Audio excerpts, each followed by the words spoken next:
Hey y'all, it's Deb. Welcome back. Today we're in the kitchen and I'm going to teach you how to make 8 different products that are going to save you money and make your food taste amazing. Before we get started, if you watched my video on my 2023 life goals, I'll post it down below. One of the things I said I wanted to get better at was enhancing my sewing skills. I want to get better at making my own clothes. Well, I found this fabric at Walmart for $3, made a tank top. It's very, very comfortable. It fits me perfectly. I live in a super hot climate, so I'm gonna get a lot of use out of it. Working on those goals is paying off. I hope you're doing the same. Now let's get started in the kitchen. The first one that we're gonna go over is a huge bottle of vanilla. All you need is a bottle of vodka, any kind is fine. You wanna get some vanilla beans. I prefer to buy them on Amazon. They're a lot cheaper, and I've been doing this for about 3 to 4 years. It works great. And I'll link them down below. I get the vanilla beans, I chop them in half.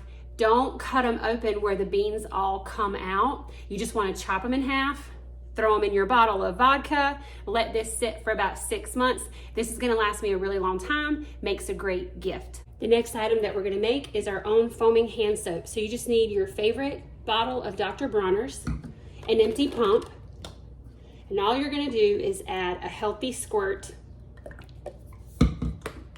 We're going to fill the rest of this up with water, and I'll show you what it looks like. And there's our finished soap. You make it for pennies compared to what you buy it for in the store. Now we're gonna make our own self-rising flour. All you need is all-purpose flour, some baking powder, and a nice airtight container that you can keep it in. You're gonna start with 2 cups of flour.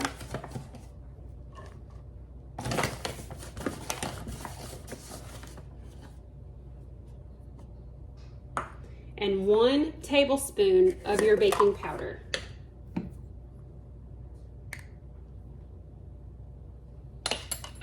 And all you're gonna do is whisk that together really, really well. And then we're gonna pour it into this container. And that's it, that's your self-rising flour. Now we're gonna make our own homemade hot cocoa mix. I love to give these out as gifts. You're gonna need some powdered sugar, some dry milk, and some cocoa powder. First, you'll begin with 2 cups of dry milk.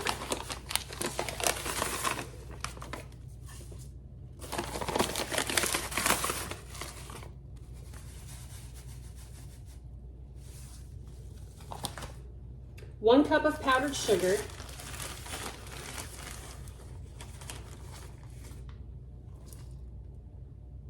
And 3/4 a cup of cocoa.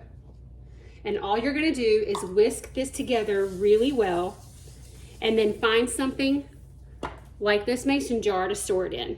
When you're ready to make hot cocoa, you just need 6 ounces of really hot water, like boiling water, and about 3 tablespoons of your mix. For brownie mix, you need flour, cocoa powder, sugar, baking powder, and some salt. We'll start with a cup of sugar.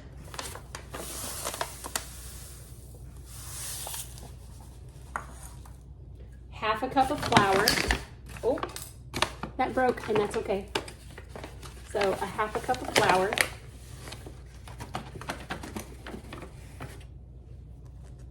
A 1/3 of a cup of cocoa. 1/4 a teaspoon of salt. Oh, I'm not gonna pour all that in because it poured out. And then a 1/4 of a teaspoon of baking powder. You're gonna whisk this together. And then when you're ready to make your brownies, you're gonna make them exactly the way you would if you had bought this in a store in a box mix. All you have to do is Google how many eggs, oil, and whatever else you'd like to add. We like to add chocolate chips to ours. And that's it, and you've got homemade brownie mix. And I will have all of the recipes that you'll need and what you'll need to make these listed in the description. Now we're gonna make our own homemade cream of chicken soup mix. And again, I will have all these directions in the description for you. So for this, we're gonna need some dry milk. We're gonna need some cornstarch, some chicken bouillon. This is my favorite. This is a powder. And for extra flavor, I always add thyme and rosemary. We're gonna start with 2 cups of your dried milk.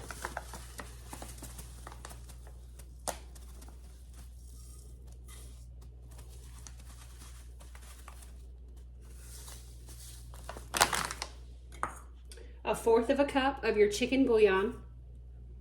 I'm gonna go ahead and dump in my thyme and my rosemary. Don't be afraid to go overboard with it. 3/4 a cup of cornstarch. Make sure you get it all. And then you're gonna whisk this all together. And once it's combined really well, you're gonna get an airtight container and store it. I'll list the directions below for how to use this for any soups or casseroles. Now we're gonna make our own waffle mix, and this is super easy to make ahead of time. So you're gonna need some sugar, some baking powder, and some all-purpose flour. In this bowl, I have 4 cups of flour. We're gonna add 1/2 cup of sugar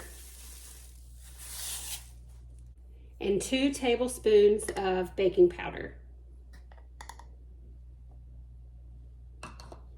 We're gonna whisk all of this together really, really well. And when it's nice and combined the way that we want it, you can store this in a freezer gallon-sized bag. You can freeze this if you have problem with bugs or anything in your house, like if that's a concern.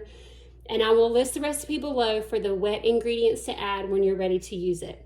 Now we're gonna make our own muffin mix. And this is great because when you're ready to make muffins, you can add chocolate chips or blueberries or cut up apples with some cinnamon. There are so many different ways that you can alter this, but this is the base of the recipe. You're gonna need all-purpose flour, some baking powder, and some sugar. To begin, I have 3.5 cups of all-purpose flour in my bowl. I'm gonna add 2 tablespoons of baking powder. Don't skimp on that because they need that to rise really well. And then 1 1/3 cups of sugar.